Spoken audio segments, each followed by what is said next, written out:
আগামী কয়েকদিন সর্বোচ্চ সতর্ক অবস্থায় থাকুন।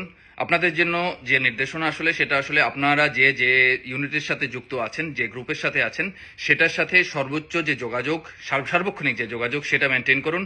একটা মেসেজ আমরা পরিষ্কার করে দিতে চাই, সেটা হচ্ছে যে বাংলাদেশ বিরোধী শক্তিদের রুখতে এবং দেশের সার্বভৌমত্ব রক্ষা করার জন্য যদি বাংলাদেশ সেনাবাহিনীর আমাদেরকে প্রয়োজন হয়, আমরা সেনাবাহিনীর পাশে দাঁড়াবো। যখনই বাংলাদেশ সেনাবাহিনী যে কোনো ধরনের উদ্যোগ নিবে দেশ রক্ষার জন্য, আমরা তাদের পাশে আছি। এই সময়ে কোনো প্রকার গুজব থেকে সাবধান থাকুন। সিনিয়র অনেকেও বিভ্রান্ত হচ্ছেন, সেটা খুবই দুঃখজনক।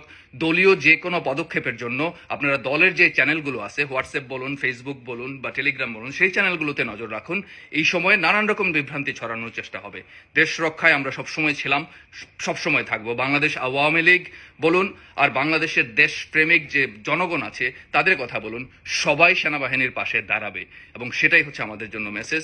চেষ্টা করুন যে সবার কাছে যেন এই মেসেজটা পৌঁছে, যেন কেউ যেন বিভ্রান্ত না হয় এবং কেউ যেন গুজব ছড়ানোর চেষ্টা না করে।